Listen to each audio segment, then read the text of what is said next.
Hey, welcome in everybody to part 2 of the inaugural episode of CapeCast, which happens to be the inaugural video over here on this channel, where I plan to talk about a lot of stuff DC, but specifically DC Dark Legion. You guys know Default Dan. He's been whaling DC Dark Legion now for about 6 months and has graciously offered to start up the CapeCast with me. We're here on this brand new video to talk about not only DC Dark Legion, but the new player experience that I've been going through myself. The amazing best boy we've ever seen, that Krypto, who happens to be free to play because you can just get him in this event, which really does make him the best boy. And of course, how do I feel about free to play in this game? Is it something that is actually going to be able to sustain in the long term? Is it rewarding? Do I enjoy it? Are there any pain points? We'll dive into my free to play experience as well. Dan, thank you so much for hopping over to this side of the channel. We just finished up part 1. I'm sure a lot of folks followed the link to get over here. If you didn't and somehow you found part 2 first, Default Dan's channel right there, go check part 1 out. How you doing this evening? So good to have you in. Yeah, doing good, man. Doing good. Again, enjoying talking to you about the game, answering questions. I know you've had questions as you've gotten into the game and things like that. So I'm curious as we dive into your experience so far, how those, questions, answers, things you found on different servers and things like that have affected your, your experience, especially being in the free-to-play world. Yeah, absolutely. So, brand new to the game here. We can check real quickly. I think we're about 23 days on the server age. I think I started playing around day 6, which did concern me a little bit when I hopped in and realized finally got to that section of the server. I was like, oh no, I'm 6 days behind. But I gotta say, I feel like I've ramped up pretty quickly. We did play that first night on stream. You can check me out on twitch.tv, JEESEJAMES. Default Dan joined me and we went through and he gave me a bunch of tips. That first experience of playing this game, it is clicking overload. It was anxiety inducing how many things there were to click in this game, how many resources there were to get in. You were telling me a lot of information and tips and tricks that, like, afterwards, after 2, 3, 4 days, it started sinking in and I knew what you were talking about. But right away, it was just like a lot of overload, but it was good because it was something to constantly keep me pressing buttons, learning the game. Honestly kept me engaged. Then it started to kind of plateau out, and it was like each session I was like, all right, this feels good. This is the right number of clicks. This is what I want to do. That lasted for about 4 to 6 hours. Then it was just, I need more clicks. I want to do more stuff. That was about when I realized this really is a resource management game. But kind of explaining to you that first stream when I first jumped into it, it was a lot of information overload, and you were very helpful, but still a lot of your clues, a lot of your real good first person tips, first time playing tips, they went over my head. Right. So if you got to boil it down, Dan, right now that I'm past the new player experience and we're in this podcast, we don't have infinite amount of time. We're not playing the game for 4 hours straight, which I'm going to try to cut up, maybe make it another video on this channel. But what's one tip? What's one thing for somebody who's coming into this game for the first time that you'd want them to hear?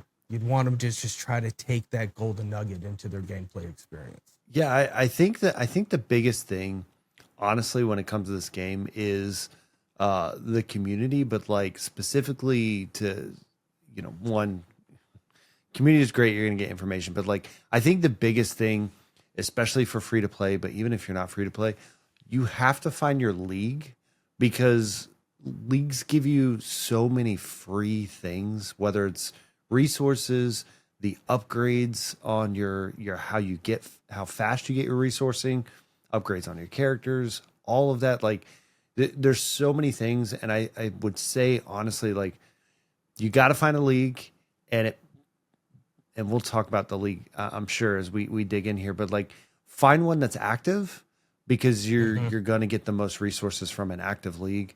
And that may take you a little bit of time. It may not be the first one you join, but like, honestly, I think that's one of the biggest takeaways with any type of gacha game like this. Like you need to make sure that you find a league to get all that free stuff. Yeah. Yeah, no, I hard agree with you. Like you were kind of hinting towards, this is a community game.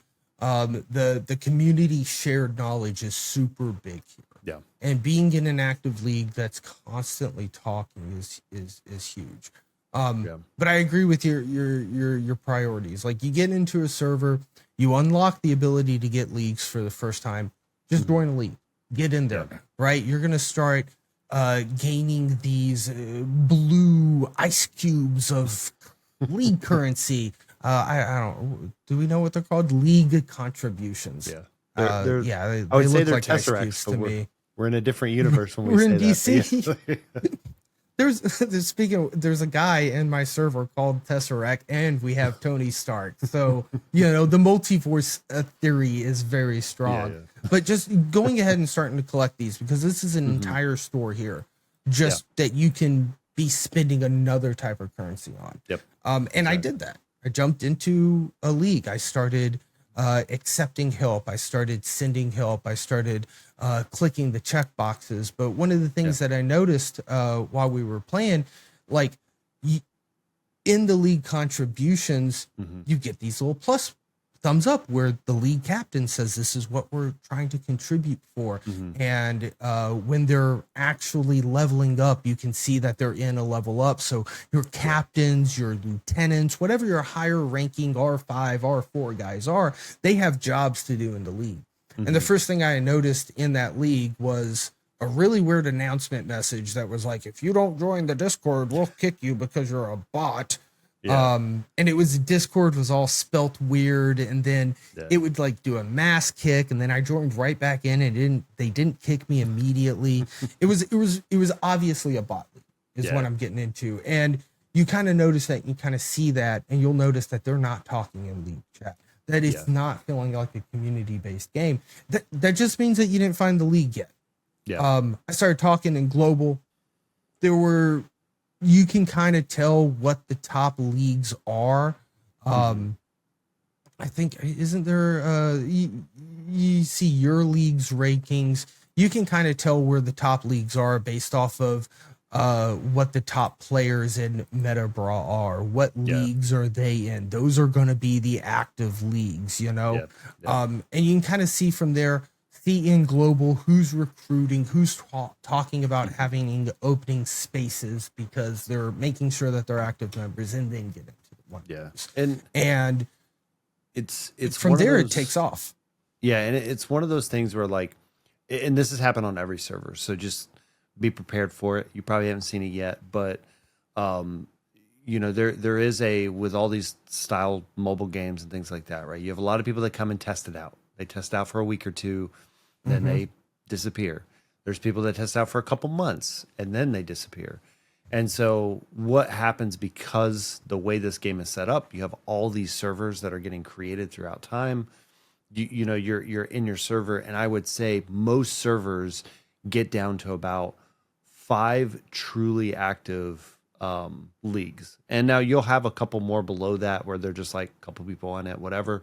But you'll start to really figure out, like, what are the top 1 or 2 leagues of your server. And that's where you eventually want to try to make your way into one of those top 1, 2, or 3 leagues, because again, that means they're active. They're doing all of the different, like, league battle modes. You're going to be getting tons of, again, resources and things as people are purchasing stuff in the shop and different things like that. So there's a lot of reasons why you want to try to hit that. And again, day one, you may be able to find some of that based on, like you mentioned, Metabrawl is a great place to look. Who's in the top 5, 10 spots there, because they're going to be in some of the better leagues. But yeah, you definitely want to find those and get in those, because if not, it can be a very lonely game when nobody's talking Yeah. in your chat in this game. So And the amount of information that I learned from my league, which brings me into my tip that I want to give. Second to, it's a community based game. Find your league, get in there. Is, and this is something I learned from my league. This is why it's tip number 2. But it's know what to earn and when to spend, because there's this event called Supreme Commander. It is your guideline to what resources to spend on what upgrades on what days. And trying to comprehend what day's Tuesday, what day's Wednesday, that's too much coming into this. Just know when you first start playing, play the game, use your resources, upgrade, get used to them. When you start to get into that slowdown, when you start getting into a league, you'll notice a shift. Like I said, it was like way too much, about enough, and then not enough clicks. That's when you're into the resource management very hard of this game. And the big thing to take away is to know what to earn and when to spend it, so that you can maximize on this Supreme Commander event. The first week, I was learning Supreme Commander. I was talking with my league members. They were telling me what days were best to spend what stuff. And I just kind of mildly got my rewards for clearing 1 or 2 days, 1 or 2 rounds each day. This second week, I knew what I was doing. I went in with resources. I went in with savings. I almost got top 10, top 12 for the entire week of the best planned resource spending. Which I feel really good for. I really wanted to come into the pod today, come into the CapeCast, say that I got top 10 as free to play. Top 12, second week, still not so bad. I think I'm going to go into a heavy savings week and then a big spending week next to finish off my Joker. But that's where it comes down to. Get a league, know when to spend what you need to spend. Yeah, and the other event that I'll point out that you have on your calendar going on right now, which is the one right below that, the Visitor. So you've got Interstellar Visitor going on right now. So that's another one of those, realistically for everybody, but specifically for free to play. You need to be saving those gems, because this is one of the best places to get your anvils. They have 2 different anvil packs that you can pick up during the event. And so you get your free gems, but then also that 10 and then the 30. So this is 40 anvils a week, as long as you make sure you're saving your gems. It is 100% possible as a free to play to have enough gems every week, because this is every weekend, to get those 2 packs. So this is the thing I would say, like, you really want to make sure that you are saving resources for it. And I can see that you bought a lot of stuff, and that's totally fine. In their first week or 2 playing this, but what you'll find eventually is that may be where you back up a little bit and just kind of start to focus in on those 2. Yep. No, the anvils are definitely the big ones to focus in and grab onto. And I want to say I decided I need to save 4,000 to 4,500 throughout the week to get there. But I did the same thing last Stellar Visit. Is I bought everything except for the Eyes bundle. So this week I went ahead and I made enough. So I was like, all right, this week I'm going to go ahead and max out again, grab everything except for the Eyes bundle, and make sure that I come back next weekend with enough to get Travelers and Advanced Galactic. I have a feeling that next weekend I'm going to grab those 2, and maybe that's the end of it. But these other ones are great for going into Supreme, going in with 800 for drones, going in with all these boxes. But again, don't want to overload the new player experience too terribly much, guys. Join a league. They're going to help you know what to get. And then the big thing is to know what to earn and when to spend it. When it comes down to your main currency here, what are they called? Cores? Source energy gems? Yeah. Spend those at Interstellar Visitor. Everything else, spend that per the Supreme Commander schedule. and you're good to go. Absolutely. Yeah, and talking about anvils and getting your new characters and all that kind of stuff. I mean, we just got brand new character, 100% free. Where is he? Where is he? He's all the way at the top for you, man. He's blue. Oh yeah. Oh yeah. Look at that. Look at that. Technically Talking about two blue. Technically two blue. 100%. technically two blue. 100% free to play. We got crypto already up to 2 blue. Now we were just talking about knowing when to spend stuff. I'm not going to upgrade him until the Supreme Commander Day to upgrade him. Yep. But yeah, he is so good. And I mean, look at him. Joker is my chosen focus character. That's a character I've chosen to focus everything into. We're sitting at 52 anvils right now after the weekend refill. I just pulled my second Joker. So we're at max 200 anvils away from another Joker pull, but this is where I'm putting all of my focus on, and crypto here free to play just sneaks up into, because I'm by level. I thought I was by power. He's also still pretty high for a free to play by power, but he's a healer, right? So he doesn't have high power. Yeah. And the thing is, when you do it by level, just for reference, because I know you're new around here, you'll get your banner characters first, so your Joker doesn't matter how you do it. Joker will still stay at the top of your list. And then he is the mythic, which is non-banner mythic, red non-banner characters. So he is your strongest non-banner mythic. So very nice. Yeah, but he's amazing. And like talking about him being the best boy, his animations, I feel like some of the other animations, like for a long time, I didn't realize Bane actually knocked the opponent down on their butt. I never saw that animation, but Krypto running around, digging up the bones, zipping across, doing his little figure 8 to heal everybody. Like, he is just an absolute powerhouse and good boy. I love to see him, because he's that free to play just the position to Green Lantern. If you pay money on this, you're going to get a good healer. But if you're free to play and you're in the event right now, Krypto is just a solid healer. You can throw him into any build that needs a healer. And if you happen to be running Super Fam, it's that much stronger. Yeah, the other really important thing, which you haven't had to experience it yet, but his second skill. So eventually you're going to get Deathstroke into your bleed. And the way Deathstroke works is he jumps to your back line, and whoever has the most power, he attacks them. And so a good Deathstroke is going to insta-kill your characters. Like one shot, he's down. With you being free to play, you're going to experience that even worse, because even if their Deathstroke is 1 purple, it's probably going to take out your Joker in one shot. But what's really nice about Krypto, and this is what we've been asking for. So for myself, I have a fully maxed out Constantine. He has the most power, and a fully maxed Deathstroke will one-shot my Constantine.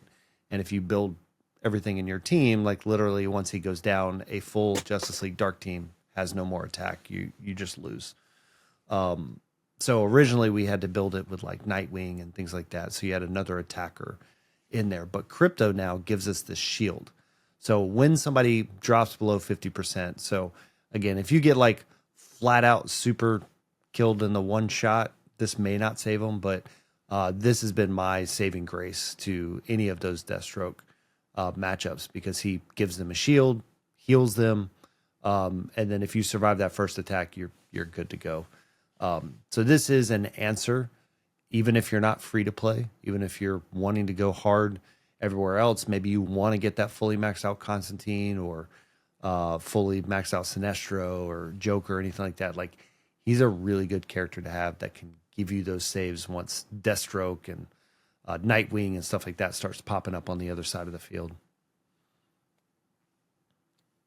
Yeah, he's definitely, like you said, he can save you. He's got that shield. First character that I know of, and I think you've kind of confirmed it, that really has that kind of a life-saving ability of just blocking a death like that. Obviously, Shazam does it for himself, but this isn't a stasis that keeps him going. So he's really critical for keeping your back line alive against assassins like Deathstroke. But in a reverse kind of thing, like we know he's critical for that, and he's critical for healing. But is Super Family critical for Krypto? Right? Because I think this is only the fourth Super Family character that there is.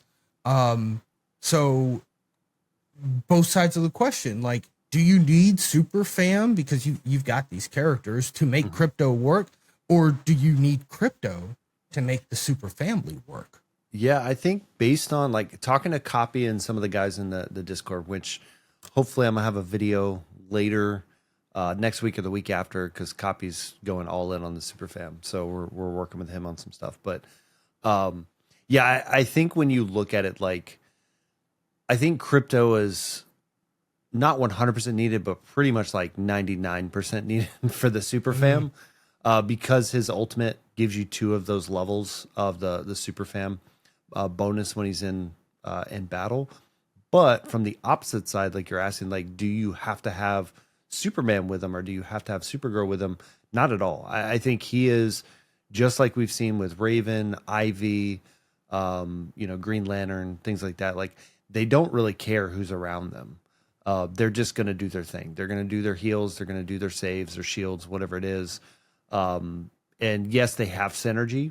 So he has that metahuman synergy. He has that super fam synergy to where, is he going to be better with a Superman and a Supergirl?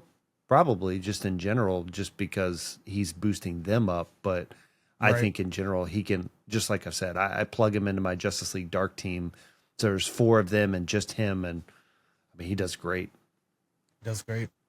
I find it hilarious that Krypto, the best boy, has the meta-human tag. Okay, cool. I mean, we'll take it, DC. You could say the same thing with Superman. Superman's not a human; he's an alien. He's at least humanoid. I guess if you want to look at that, we can kind of pretend it. No, I can't believe. Again, I'm coming into this 6 months after Global. I think I have locked in at one of the best times to start this game. If you're just now thinking about the game, join me on this free to play experience, or first time experience. If you want to pay money, please feel free, but join me on it, because like, this feels like the best time to start playing. We've got this amazing event that happened where I'm getting a 2 Blue Star Good Boy for free. And then on top of that, it feels so good right now to be free to play, because we've also, like, we just finished a week of login rewards, and then bam, right back, we're starting it once again. Same character for me. I got Ivy beforehand. I got Ivy now, which feels great because Ivy is my main healer going, since I'm trying to focus on Joker. It's great to get Krypto for free, but like, on top of that, I'm getting login rewards, which $5 seems like a great deal for the bonus you get. But like, I'll take the 10. I'll take the 10 Ivy shards. Heck yes, absolutely. How do you feel about this? If I'm correct, isn't this only the second iteration globally? Like, isn't this brand new? So we're on the third. We're on the third week of ours. But yeah, so like, I'll start off by saying yes, the $4.99. If you're a spender, if you're a whale or whatever, it's an obvious yes. Not only do you get the main character, like you're saying, 10 shards.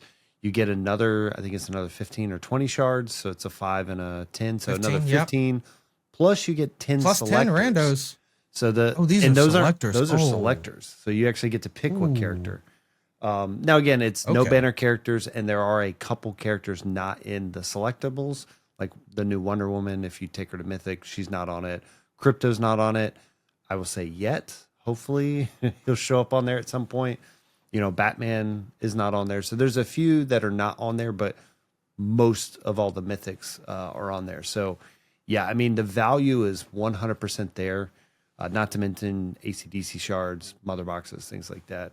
But yeah, we had Fate followed by Batgirl, and we have Batgirl again. And what we found out this week, because this is the third iteration of this, and you had two Ivies, we had two Batgirls. These are tied to the banner characters. So because you have Joker as your newest banner character, you're seeing Ivy. Because I have Nightwing as my newest banner character, I'm seeing Batgirl.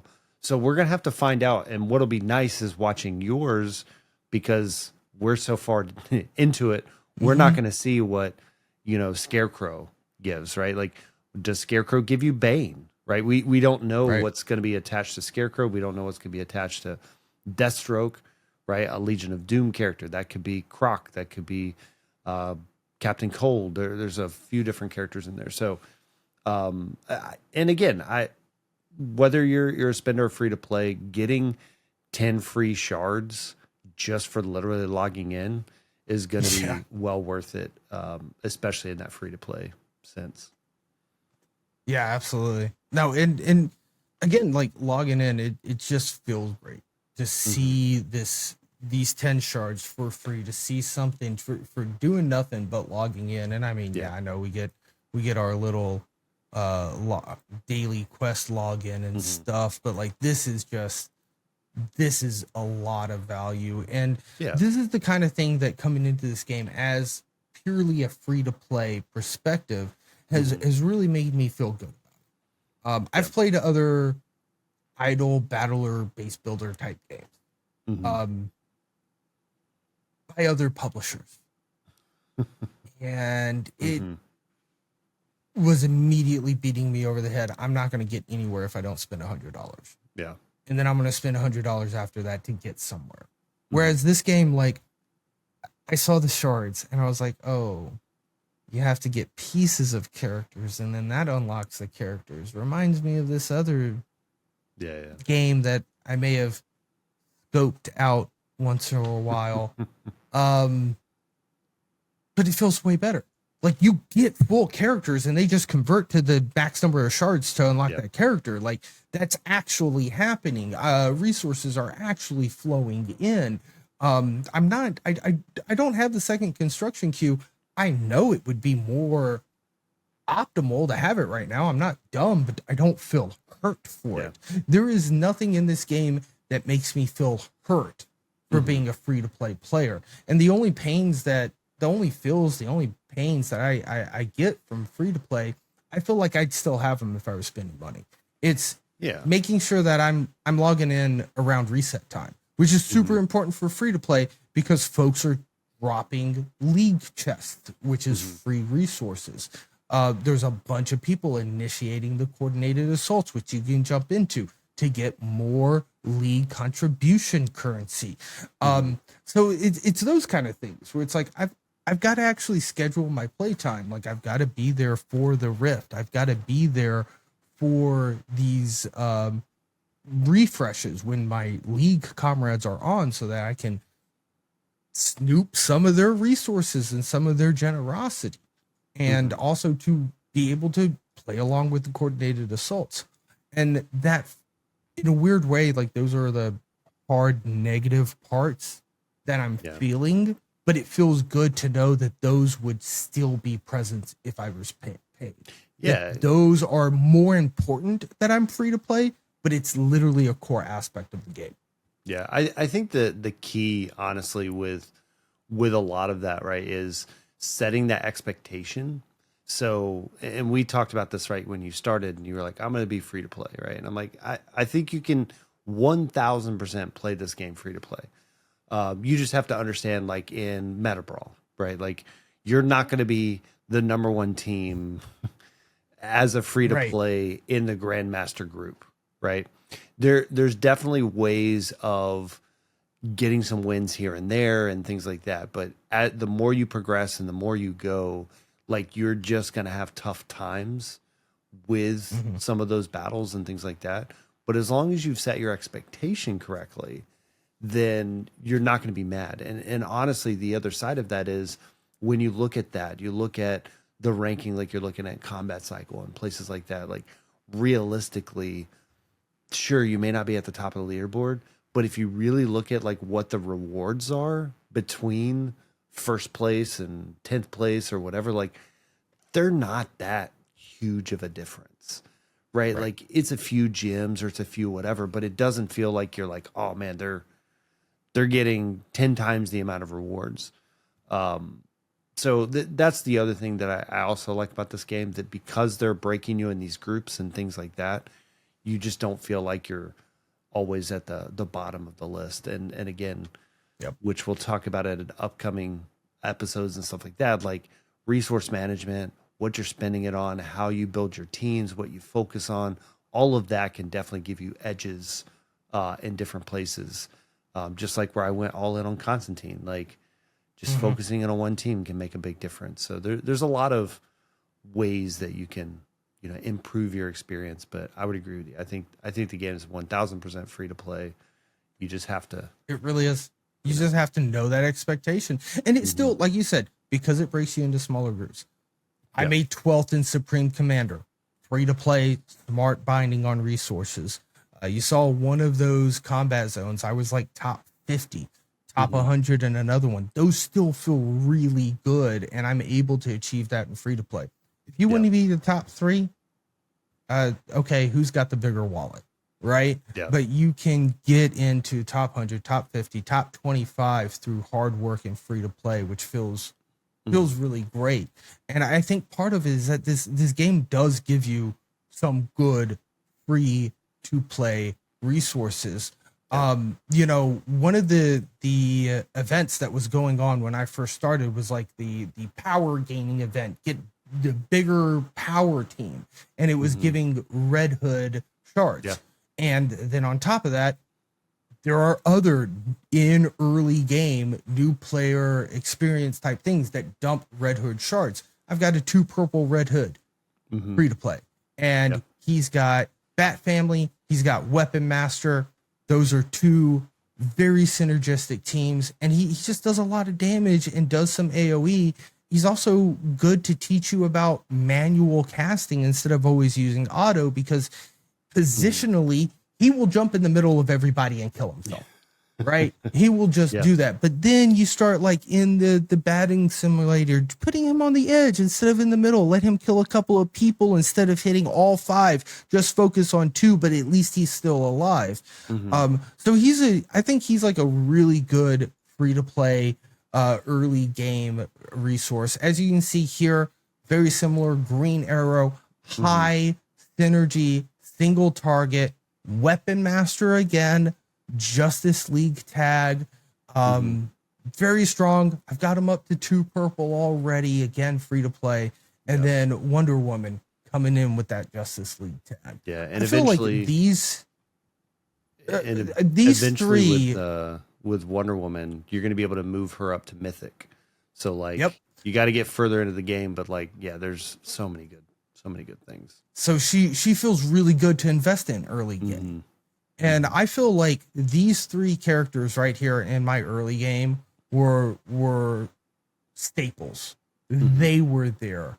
Mara, it's nice to have a good healer early on, but again, I'm trying to focus Joker. I got lucky on a good Ivy early on. I've been able to build more and more Ivy. I think also, what's nice about Green Arrow and Wonder Woman is that if you want to go Superman, which he's a great banner character, he really is. You can plug and play him into anything. All right, but guys, can you see? I'm a Bat fan. I had to go for Joker. I'm never Team Superman, so that's where I'm going with it. But Wonder Woman, Green Arrow has that Justice League tag that goes with Supes as well. So those to me were great early characters. I loved getting Bane was one of the first characters that I unlocked early, and then I got no shards for the longest time. But he is a powerhouse of a tank, and fit with my Joker build. But like I would say, like these 3 characters are really good starting characters to focus in on, and then it's a question of what do you want to focus, what do you want to save on? Is Joker someone you're going for? Are you going for Super Family? Do you want to go for whoever's 3rd in the bleed schedule, which is Scarecrow, which kind of synergizes with Joker. You can kind of feel that, or what you get lucky on. Like, for instance, I got lucky on some good Lex Luthors, so I've been using Lex for a while now. But I love that about this game. It's like these, in a lot of the other characters or players I've played against, I've noticed typically have one of these three in their team. Like, just playing against my own free-to-play power level. These are strong, great characters that early game you do not feel bad investing into them, especially Wonder Woman, since we know that later on during the server's life we'll be able to bump her to Mythic. Yep, absolutely. Yeah, well, I'm glad, man. I'm glad you're enjoying the game. I'm glad you're enjoying it from the free to play. I mean, we're definitely gonna be doing some deeper dives from that free to play aspect in future episodes and everything. So I'm excited just to continue the CapeCast every week. And you know, I said it on the first video, but I'll mention on this one, guys. Like, if there's topics, whether it's from a Wales perspective, a free to play perspective, just anything in the game modes, characters, whatever, leave the comments down below. Let us know what you guys want us to talk about and dive into. We'll make it into a segment. We'll talk about it. We got a lot of fun ideas of some segments and things we want to do as we continue. But if you guys have some thoughts and things like that, we want to build this podcast, you know, to meet what you guys want to hear about, want to talk about, want to learn about. So let us know below. Leave those comments. Help the video out. Yeah, and guys, this is the inaugural episode, not only of CapeCast, but of this channel here, my DC channel. So please hit that sub button, hit that like button, so that we can get that train rolling, and we can get you more part 2s to the CapeCast. And I'll try to make some more videos around my free to play experience and maybe more DC stuff. If you didn't see part 1 and you're doing this in reverse, that's okay, because there are 6 topics, 3 here, 3 over there. So check out Default's channel, grab part 1, subscribe over there. But until we see you next week on the CapeCast, we appreciate having you, and good luck out there.